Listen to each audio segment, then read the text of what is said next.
15ویں صدی میں ہم ہیں۔ اب ایک بات میں کہہ رہا ہوں اور وہ میری ذاتی رائے ہے، گمان اندازہ اس میں مجھ سے اختلاف کرنے کا ہر ایک کو حق ہے۔ میرے نزدیک 15ویں صدی ہجری اب مجدد کامل الامام المہدی سلسلہ تجدید خلافت کی آخری کڑی کے ظہور کا وقت ہے۔ اس میں مجھے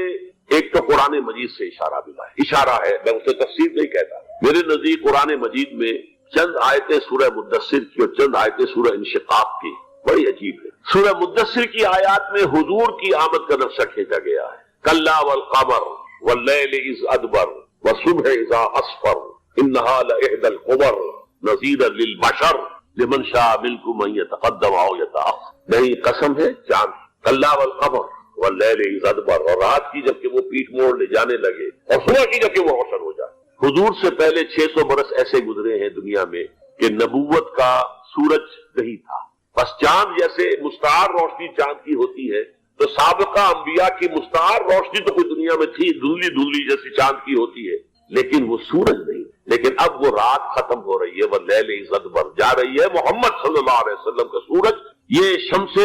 نبوت و رسالت طلوع ہو گیا۔ والصبح اذا اسفر انہا لإحدى الکبر، بہت بڑی باتوں میں سے ایک بات ہے جو ہوئی ہے، وہ معمولی واقعہ نہیں ہے، احدى الکبر، یہ تاریخ انسانی کے عظیم ترین واقعات میں سے ہے بعثت محمدی، نذیرا للبشر، پوری نوع انسانی کے لیے نذیر بن کر آئے۔ یہ تو ہے حضور کا معاملہ، لیکن اب جو معاملہ ہونا ہے دوبارہ، اس لیے کہ خلافت علی منہاج النبوت دوبارہ اب قائم ہوگی انشاءاللہ۔ حضور کے بعد میں آپ کو بتا چکا ہوں، خلافت راشدہ ختم ہونے کے بعد سے زوال زوال زوال زوال زوال زوال زوال زوال زوال، تھوڑا سا 2.5 سال کا 2 سال کا وقفہ آیا ہے حضرت عمر بن عبدالعزیز، ورنہ زوال زوال زوال زوال زوال۔ اگرچہ اس زوال کو 1000 سال لگے ہیں، یہ عمارت جو محمد نے بنائی تھی ایک دن میں نہیں گر گئی صلی اللہ علیہ وسلم، کھنڈر بتا رہے ہیں عمارت عظیم تھی، 1000 سال کے بعد پھر یورپ کے سیلاب نے آ کر اس کو گرایا ہے اور ختم کیا ہے، ورنہ 1000 سال تک سطوت و شوکت کے ساتھ امت مسلمہ تو موجود رہی ہے، چاہے اسلام جو ہے وہ حکومت کی سطح پر موجود نہیں تھا۔ بہرحال اب جو اس کا دور آیا ہے دوبارہ خلافت علی منہاج النبوہ کا دور، اس کا نقشہ سورہ انشقاق میں کھینچا گیا ہے۔ فلا اقسم بالشفق، اب دیکھیے سورج غروب ہو گیا، حضور کی بعثت کے وقت وہ سورج رسالت طلوع ہوا تھا، اب وہ سورج غروب ہو چکا ہے۔ سورج کے غروب ہونے کے بعد صرف روشنی رہ جاتی ہے شفق کی، سرخ سی، بس وہی باقی رہ گئی، باقی کیا رہ گیا؟ بدا الاسلام غریبا وسعود کما بدا فطوبى للغرباء فلا اقسم بالشفق واللیل وما وسق، رات کی سی تاریکی ہے اور جو کچھ اس نے اپنے اندر جمع کر لیا ہے، والقمر اذا اتسق، اور قسم ہے چاند کی جبکہ وہ بھر جائے، پورا بھرتا ہے کتنے دنوں میں؟ 14 دن، اور 14 صدیوں کے بعد اب پہلی صدی کا جس نے کہ تجدید کامل کی عمر بن عبدالعزیز، 14 صدیوں کے بعد اب 15ویں صدی میں الامام المہدی کے ظہور کا وقت قریب۔ اب جو کچھ مجھے حضرت امام المہدی کے بارے میں کہنا ہے، دوبارہ اپنی بات دہرا رہا ہوں، یہ میرا ذاتی گمان ہے، اختلاف کیا جا سکتا ہے۔ میرا گمان یہ ہے کہ یہ اب جو مجدد آئیں گے وہ حضرت مہدی ہوں گے۔ پہلی بات تو یہ جان لیجئے کہ مہدی 2 ہیں، ایک شیعوں کے مہدی، ایک سنیوں کے مہدی، ان میں بڑا فرق ہے۔ شیعہ حضرات مہدی کو مانتے ہیں، وہ ان کے 12ویں امام ہیں، ان کے عقیدے کے مطابق انہیں پیدا ہونے کے فوراً بعد اس اندیشے سے کہ انہیں قتل کر دیا جائے گا ایک غار میں چھپا دیا گیا تھا، تقریباً 1200 برس سے وہ اس غار کے اندر ہے، وہ روپوش ہیں، چھپے ہوئے ہیں، اسی لیے انہیں امام غائب کہا جاتا ہے، اور اب ان کا انتظار ہو رہا ہے اس لیے انہیں امام منتظر بھی کہا جاتا ہے۔ اس لیے شیعوں کے دارالعلوم جو ہوتے ہیں دارالعلوم المنتظر، وہ اس لیے کہ ان کا انتظار کیا جا رہا ہے۔ تو یہ ہے اب ان کا خیال ہے کہ آخری دور میں، آخری زمانے میں وہ ظاہر ہو جائیں گے، غار سے نکل آئیں گے۔ دیکھیے میں اس عقیدے کو اس بنا پر رد نہیں کرتا کہ یہ ناممکن ہے کہ کیسے کوئی شخص جو ہے 1200 برس تک کسی غار کے اندر زندہ رہ سکتا ہے، نہیں، میں سمجھتا ہوں ممکن ہے۔ 300 برس تک اصحاب کہف رہے کہ نہیں رہے؟ سوئے رہے، 300 ایئرس ہم مانتے ہیں۔ حضرت عیسیٰ اسی حیات عرضی کے ساتھ 2000 سال سے موجود ہیں آسمان پہ کہ نہیں ہے؟ آپ کو معلوم ہے حضرت عزیر 100 برس تک مرنے کے بعد دوبارہ زندہ کر دیے گئے، فَأَمَاتَهُ اللَّهُ مِئَةَ عَامٍ ثُمَّ بَعَثَهُ، تو ناممکنات میں سے کوئی سوال پیدا نہیں ہوتا۔ لیکن یہ کہ آیا کوئی امامت معصومہ کا تصور قرآن اور حدیث سے ہمیں ملتا ہے؟ پھر یہ کیا یہ موروثی امامت کہ حضرت علی کی نسل جو حضرت فاطمہ سے چلی ہے اسی میں یہ امامت ہوگی؟ اس کے لیے ہمارے پاس کوئی دلیل نہیں ہے، ہم اس کو تسلیم نہیں کرتے۔ ہم تو سمجھتے ہیں کہ معصومیت ختم ہو گئی محمد الرسول اللہ صلی اللہ علیہ وسلم پر، خاتم المعصومین ہے محمد الرسول اللہ اب ان کے بعد تو اجتہاد ہے اور خلافت ہے، عام معاملات میں اجتہاد ہوگا، نظام خلافت کا ہوگا۔ تو ہمارے نزدیک جو میں جس مہدی کا نام لے رہا ہوں وہ مہدی ہے جو ایک مجدد ہوں گے، جیسے کہ مجددین کے نام میں نے آپ کو گنوائے، مرزا الفسانی ہو، شاہ ولی اللہ ہو، سید احمد بریلوی ہو، شیخ الہند ہو، ایک ہوں گے انسان جو پیدا ہوں گے انسانوں کی طرح عام طور پر اپنی عمر کو پختگی کو پہنچیں گے، پھر وہ سامنے آئیں گے منظر پر، پھر وہ کام کریں گے، قیادت کریں گے، عرب میں ان کا ظہور ہوگا۔ دوسری بات یہ نوٹ کر لیجئے حضرت مہدی کے بارے میں، ہمارے ہاں احادیث کے جو مجموعے ہیں، وہ جو ٹاپ کے دو مجموعے ہیں، ان میں کہیں حضرت مہدی کا ذکر نہیں ہے، نہ صحیح بخاری میں نہ صحیح مسلم، لیکن ہم اسے نظر انداز نہیں کر سکتے کہ صحائح ستہ کی بقیہ چاروں کتابوں کے اندر موجود ہے، لہذا نظر انداز نہیں کر سکتے، اگنور کرنا ممکن نہیں ہے۔ اب اس میں میں چاہتا ہوں کہ کچھ حدیثیں آپ کو میں سناؤں جن میں حضرت مہدی کا تذکرہ کیا گیا ہے۔ پہلی ہے وعن عبداللہ ابن مسعود قال قال رسول اللہ صلی اللہ علیہ وسلم، حضرت عبداللہ ابن مسعود سے روایت ہے، وہ فرماتے ہیں کہ حضور نے ارشاد فرمایا لا تذهب الدنيا حتى يملك العرب رجل من اہل بیتی، یہ دنیا ختم نہیں ہوگی جب تک کہ عرب پر میرے اہل بیت میں سے ایک شخص کی حکومت قائم نہ ہو۔ اور آپ کو معلوم ہے کہ آج تک عرب پر حضور کے اہل بیت کی کوئی حکومت قائم نہیں، اور جب قائم ہوئی بھی تھی حضرت علی کو اگر شمار کیا جائے، اس لیے کہ حضور نے وہ جو مشہور واقعہ ہے کہ ایک چادر میں لے لیا تھا حضرت علی کو اور حضرت فاطمہ اور حضرت حسنین کو، اللہم ہؤلاء اہل بیتی، اے اللہ یہ بھی میرے اہل بیت ہیں، تو حضرت علی کی بھی حکومت منعقد نہیں ہوئی، پورے عالم اسلام پر ان کی حکومت نہیں، اس لیے کہ شام اور مصر دونوں صوبے جو ہیں انہوں نے ان کی اطاعت قبول نہیں کی، اس حوالے سے یہ معاملہ ابھی ہونا ہے۔ لا تذهب الدنيا حتى يملك العرب رجل من اہل بیتی یواطئ اسمہ اسمی، اس کا نام وہی ہوگا جو میرا نام ہے، یعنی محمد صلی اللہ علیہ وسلم، اور ان کا نام بھی مہدی کا نام بھی محمد ہو، مہدی تو ان کا لقب ہے، یہ ترمذی میں بھی ہے، ابو داؤد میں بھی، سنن ابی داؤد جامع ترمذی، بلکہ ابو داؤد میں ایک اور روایت ہے، قال حضور نے فرمایا لو لم يبقى من الدنيا الا يوم، اگر دنیا کی زندگی میں سے کچھ بھی نہ بچے سوائے ایک دن کے، لطول اللہ تعالی ذلك اليوم، تو اللہ تعالیٰ اس دن کو لمبا کر دے گا، حتی یبعث فیہ رجل منی، یہاں تک کہ میرے خاندان میں سے ایک شخص کو اٹھائے گا، من اہل بیتی، میرے اہل بیت میں سے، یواطئ اسمہ اسمی و اسم ابی ہے اسم ابی، جس کا نام میرے نام پر ہوگا، جس کے والد کا نام میرے والد کے نام پر ہوگا، محمد ابن عبداللہ ان کا نام ہوگا، اور وہ یملأ الارض قسطا وعدلا کما ملئت ظلما وجورا، وہ سرزمین عرب کو عدل اور انصاف سے اسی طرح بھر دیں گے جیسے کہ وہ ظلم اور زیادتی سے بھر چکی ہو۔ دوسری روایت ہے حضرت ابو سعید خدری رضی اللہ تعالیٰ عنہ سے، حضور نے فرمایا المہدی منی اجل الجبہۃ اقن الانف یملأ الارض قسطا وعدلا کما ملئت ظلما وجورا یملک 7 سنین، رواہ داؤد، کہ مہدی مجھ میں سے ہوں گے بڑی روشن پیشانی والے اور بڑی کھڑی ناک والے، وہ زمین کو بھر دیں گے انصاف سے اور عدل سے جیسے کہ وہ ظلم سے بھری ہوئی ہوگی، اور وہ 60 برس تک حکومت کرے۔ عرب میں خالص خلافت علی منہاج النبوہ کا نظام حضرت مہدی کے ہاتھوں قائم ہوگا اور 60 برس تک قائم رہے گا عرب کے اندر، اس کا اگلا مرحلہ میں بعد میں بیان کروں گا۔ تیسری روایت، اور اس کو میں اس لیے خاص طور پر سنا رہا ہوں کہ اس میں وہی الفاظ آئے ہیں جو میں نے ابتدا میں حدیث آپ کو سنائی تھی، اس کے الفاظ ہیں۔ عن ابی سعید قال ذکر رسول اللہ صلی اللہ علیہ وسلم بلاء یصیب هذه الامہ حتی لا یجد الرجل ملجا یلجا الیہ من الظلم، حضور نے ذکر فرمایا کہ ایک دور ایسا آئے گا انتہائی ابتلا اور آزمائش اور مصائب کا کہ کسی شخص کو کوئی سر چھپانے کی جگہ نہیں ملے گی اس ظلم سے اپنے آپ کو بچانے کے لیے۔ فَيَبْعَثُ اللَّهُ رَجُلًا مِنْ عِتْمَتِي وَأَهْلِ بَيْتِي، تو پھر اللہ میرے خاندان میں سے، میرے اہل بیت میں سے اٹھائے گا ایک شخص کو، فَيَمْلَأُ بِهِ الْأَرْضَ قِسْطًا وَعَدْلًا، اور اس کے ذریعے سے اللہ تعالیٰ زمین کو عدل و قسط سے بھر دے گا۔ یرضى عنہ ساکن السماء، یہ وہی الفاظ آ گئے، اب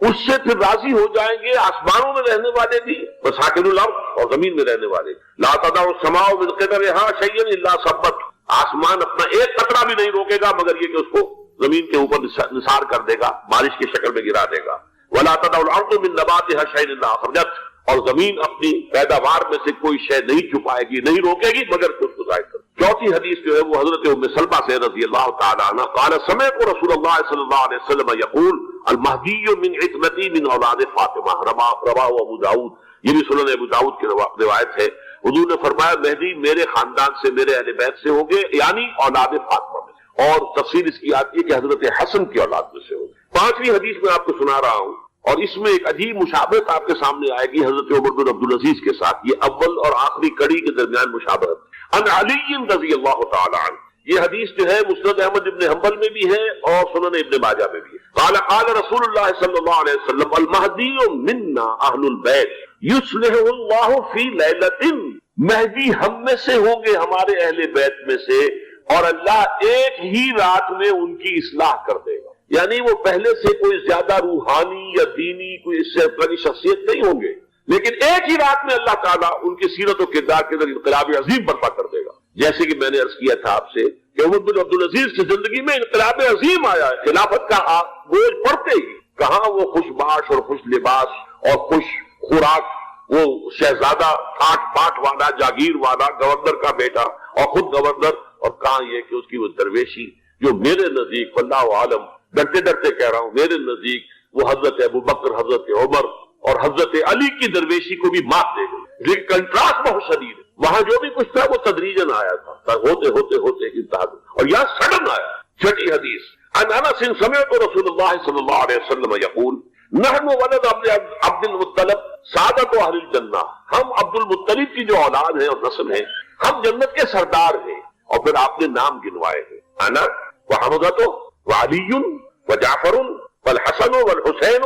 والمہدی، میں خود اور حضرت حمزہ بنو عبد المطلب میں سے، عبد المطلب کے بیٹے، اور علی اور جعفر حضرت علی کے بھائی جعفر طیار، اور حسن اور حسین حضرت فاطمہ کے لخت جگر حضرت علی کے بیٹے، والمہدی، اور آخر میں جا کر پھر مہدی۔ اب میں آپ کو ایک حدیث سنانے چلا ہوں جس میں ایک عجیب نقشہ سامنے آتا ہے کہ یہ مہدی جب ظاہر ہوں گے تو کس طور سے ظاہر ہوں گے، ان کے ظہور کی کیفیت کیا ہوگی، کیف یظہر۔ یہ روایت ہے حضرت ام سلمہ سے رضی اللہ تعالی عنہا، حضور کی زوجہ محترمہ ہے، فرماتی ہیں ام سلمہ عن النبی صلی اللہ علیہ وسلم قال یکون اختلاف عند موت خلیفۃ، موت خلیفۃ، حضور نے فرمایا ایک خلیفہ کی موت پر اختلاف واقع ہو جائے گا، خانہ جنگی ہو جائے گی۔ فَيَخْرُجُ رَجُلٌ مِنْ أَهْلِ الْمَدِينَةِ حَارِبًا إِلَى مَكَّةَ، پھر مدینے کے لوگوں میں سے ایک شخص نکلے گا، بھاگے گا اور جا کر پناہ لے گا اور چھپ جائے گا مکے میں۔ فَيَأْتِيهِ نَاسٌ مِنْ أَهْلِ مَكَّةِ، پھر اس کے پاس آئیں گے اہل مکہ، مکہ کے لوگ، فَيُخْرِجُونَهُ، اور اسے نکالیں گے، جہاں وہ چھپے ہوئے ہوں گے وہاں سے نکالیں گے۔ وَهُوَ كَارِهٌ، اور وہ بالکل اس کو پسند نہیں کر رہے ہوں گے، نہ وہ خواہش مند ہوں گے کہ ان کو وہ ہاتھ پر بیٹھ کی جائے، نہ وہ یہ چاہیں گے کہ وہ میدان میں آئے اور ان کو جو ہے اپنا لیڈر مانا جائے۔ وَهُوَ كَارِهٌ فَيُبَايِعُونَهُ بَيْنَ الرُّكْنِ وَالْمَقَامِ، لیکن لوگ جو ہے پھر اصرار کے ساتھ ان کے ہاتھ پر بیعت کریں گے رکن اور مقام کے درمیان۔ رکن وہ کونا ہے خانہ کعبہ کا جس میں حجر اسود لگا ہوا ہے، اور مقام ابراہیم جو ہے، ان دونوں کے مابین جو یہ علاقہ ہے یہاں پر وہ بیٹھ ہو۔ وَيُبْعَثُ إِلَيْهِ بَعْثٌ مِنَ الشَّامِ، ان کے خلاف ایک لشکر بھیجا جائے گا شام سے۔ نہیں کہا جا سکتا کہ باسی حکومت اس وقت کی جو ہے اس کی طرف سے کوئی مسئلہ اس طرح کا اٹھ کھڑا ہو، اس لیے کہ ابھی تو بہرحال باسی حکومت وہاں ہے۔ فَيُخْسَفُ بِهِمْ بِالْبَيْضَاءِ بَيْنَ مَكَّةَ وَالْمَدِينَةِ، لیکن اللہ تعالیٰ اس لشکر کو مکے اور مدینے کے درمیان وادی بیضاء میں دھسا دے گا زمین کے اندر، پورے کے پورے لشکر۔ وَإِذَا رَأَى النَّاسُ ذَلِكَ، جب لوگ یہ دیکھیں گے اتنی بڑی نشانی ظاہر ہو گئی، أَتَاهُ أَبْدَالُ الشَّامِ وَعَصَائِبٌ من العراق فَيُبَايِعُونَهُ، اب شام سے سارے کے سارے جو اولیاء اللہ ہیں وہ بھی آئیں گے، اور عراق سے جوک در جوک لوگ آئیں گے اور ان سے بیعت کریں گے۔ وَيَعْمَلُ فِي النَّاسِ بِسُنَّةِ نَبِيِّهِمْ، پھر وہ عمل کریں گے لوگوں کے مابین، حکومت کریں گے اپنے نبی کی سنت کے مطابق۔ وَيُلْقِي الْإِسْلَامُ بِجَرَانِهِ، اور اسلام اپنی گردن زمین پر ٹکا دے گا۔ وَالْأَرْضَ، فی الْأَرْض، زمین میں۔ فَيَلْبَسُ 7 سنین، پھر وہ 70 برس تک حکمران رہیں گے، 7 برس تک حکمران رہیں گے۔ ثم يتوفى، پھر ان کا انتقال ہوگا۔ ويصلي عليه المسلمون، اور مسلمان ان پر نماز پڑھیں گے۔ یہ جو میں نے آپ کے سامنے نقشہ کھینچا ہے، اس سے اب میں ایک نتیجہ نکالتا ہوں، اسے بھی میرا گمان کہیے، اختلاف بھی کر سکتے ہیں آپ، اگر اس کو وزنی سمجھے تو قبول بھی کر سکتے ہیں۔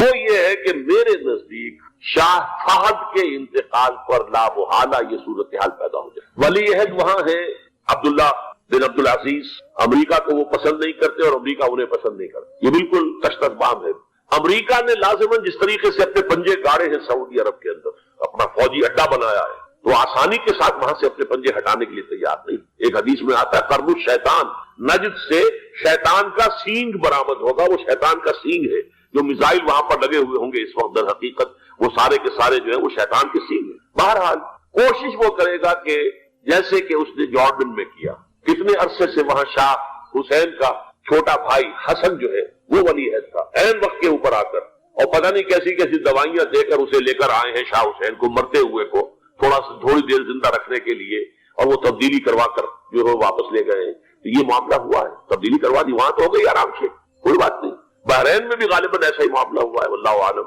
مجھے یاد پڑتا ہے کہ وہ چاہتے ہیں کہ ہمارا پسند کا آدمی آئے۔ اگر سعودی عرب میں یہ کام کیا گیا تو اس کا نام بھی نتیجہ خالد ہے، اس لیے کہ وہاں کی روایت یہ بڑی سخت ہے، بڑی پختہ ہے۔ پھر یہ کہ وہاں جو ہے امیر عبداللہ جو ہے، جو وہاں پر اگرچہ سپہ سالار وہ نہیں ہے، کمانڈر ان چیف وہ نہیں ہے، کمانڈر ان چیف تو کوئی اور ہے، لیکن الحرس الوطنی جو ہے، نیشنل گارڈ بہت بڑی فورس ہے، وہ اصل بیڈوین فورس جو ہے صحرا کے لوگوں کی، عرب فورس، وہ در حقیقت الحرس الوطنی ہے، نیشنل گارڈ ہے، اور اس کا کمانڈر ان چیف یہ ہے امیر عبداللہ۔ تو لازماً یہ شکل جو ہے پوری ہو کر رہے گی۔ جیسے ہی یہ معاملہ ہوا شاہ فتح کے انتقال کا، تو یہ اختلاف ہوگا، خانہ جنگی ہوگی، پھر کوئی اللہ کا بندہ جو ہوگا۔ میرے نزدیک میں آج سے کوئی 6-7 سال پہلے سالانہ اجتماع تھا تنظیم اسلامی کا راولپنڈی میں، میں نے اس وقت وہاں کہا تھا، اس سے ذرا اخبارات میں بھی کچھ وہ کنٹروورسی آئی تھی کہ میرے نزدیک امام مہدی پیدا ہو چکے ہیں، ان کے ظہور کا وقت قریب۔ اور اس کی تھوڑی سی بات میں مجھے معلوم ہوا کہ جین ڈکسن غالباً نام ہے امریکن اس کا،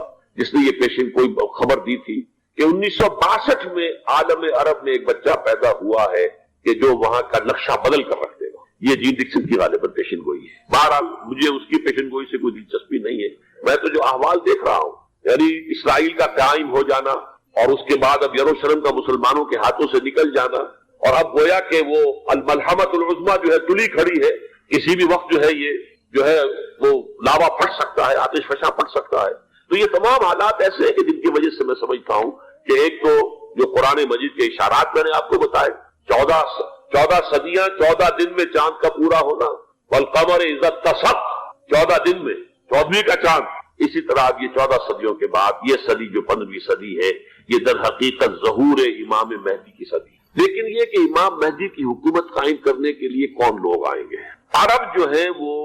اندر سے کھوکھلے ہو جائے، عیاشی نے، دولت نے، پیسے نے، دولت، پیسہ، عیاشی، اس کی وجہ سے کھوکھلے ہو جائے۔ یہاں میں آپ کو 2 حدیثیں سنانا چاہتا ہوں، بہت سے ہوئے، آپ اطمینان سے تشریف رکھیے، بہت ہوگی بات ہوگی، آپ اس طرح صبر سے سن لیجئے۔ میں اب تقریباً اپنی گفتگو کے اختتام تک پہنچ رہا ہوں۔ سنن ابن ماجہ کی روایت ہے حضرت ابو ہریرہ سے رضی اللہ تعالی عنہ، قال رسول اللہ صلی اللہ علیہ وسلم اذا وقعت الملاحم بعث اللہ بعثا من الموالی هم اکرم العرب فرسا واجودهم سلاحا یوید اللہ بهم الدین، رواہ ابن ماجہ عن ابی ہریرہ رضی اللہ تعالی عنہ۔ جب ملاحم کا دور شروع ہوگا تو اللہ تعالیٰ اٹھائے گا ایک لشکر یا لشکروں پر لشکر، موالی میں سے۔ موالی کون ہے؟ عربوں نے جب فتح کیا تھا اس پورے علاقے کو خلافت راشدہ کے دوران، اور پھر وہ لوگ جو ہے، ایک رائے تو یہ تھی کہ غلام بنایا جائے سارے آبادیوں کو، لیکن یہ کہ حضرت عمر کا اجتہاد تھا، اس کے مطابق جو غلام نہیں بنایا گیا، تو وہ موالی کی حیثیت رکھتے ہیں۔ عربوں میں دم نہیں ہے، موالی میں سے لشکر اٹھیں گے کہ جو در حقیقت حضرت مہدی کی حکومت کو قائم کریں۔ دوسری حدیث سنیے، عن عبداللہ بن الحارث رضی اللہ تعالی عنہ، اور یہ ابن ماجہ کی روایت ہے، قال رسول اللہ صلی اللہ علیہ وسلم یخرج ناس من المشرق فیوقعون للمہدی یعنی سلطان، لشکر نکلیں گے، لوگ آئیں گے مشرق سے، اور وہ حضرت مہدی کی حکومت کو جمائیں گے اور قائم کریں گے۔ اب ذرا نوٹ کیجئے کہ جزیرہ نما عرب کے مشرق میں کون سے ملک ہیں؟ 3، ایران، افغانستان، پاکستان، یہ 3 سالڈ مسلم ممالک، مسلم آبادی اکثریت۔ ویسے تو یہ کہ آگے ہندوستان میں 20 کروڑ مسلمان ہیں، لیکن وہ 20 کروڑ جو ہے وہ تو 80 کروڑ کے اندر تحلیل ہو جاتے ہیں غیر مسلموں میں، لیکن یہاں جو معاملہ ہے یہ خالص اکثریت کے۔ ان میں سے ایران کا معاملہ جہاں تک ہے، نمبر 1 یہ کہ وہ شیعہ عقائد کے حصار میں بند ہے، اس سے ادھر ادھر ہونا اس کے لیے ممکن نہیں۔ حدیث میں یہ بھی آتا کہ اصفہان سے 70,000 یہودی دجال کا ساتھ دیں گے، لیکن بہرحال خراسان ایک صوبہ ہے افغانستان کا اس وقت بھی شمال مشرقی کونے میں، مجھے امید ہے وہاں سے خیر کی، کیونکہ خراسان کا لفظ وہاں پہ شامل ہے، اور حضور کی حدیث میں بعد میں آپ کو سناؤں گا کہ خراسان سے فوجیں چلیں گی جو یروشلم کو دوبارہ حاصل کریں گی، فتح کریں گی، جیسے پہلے یروشلم کھویا عربوں نے تھا، دوبارہ حاصل کیا تھا کرد نے، کرد خون صلاح الدین ایوبی رحمت اللہ علیہ، ایسے اب پھر عربوں نے کھویا ہے، لیکن لینے والے خراسان سے لشکر آئیں گے۔ یخرج من خراسان رایات سود لا يردها شيء حتى تنصب بإلیا، خراسان کے علاقے سے کالے علم لے کر لشکر چلیں گے جن کے رخ کو کوئی موڑ نہیں سکے گا جب تک کہ وہ جا کر